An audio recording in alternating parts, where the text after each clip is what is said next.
மயில ஒட்டப்புள்ள பிறந்ததுன்னு பொலிகாட்டில் கூங்குயில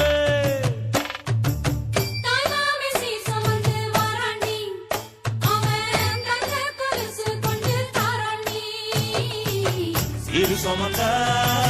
சாதி சனவே ஆறு கடந்தா ஊரு வருவே சீர் சுமந்த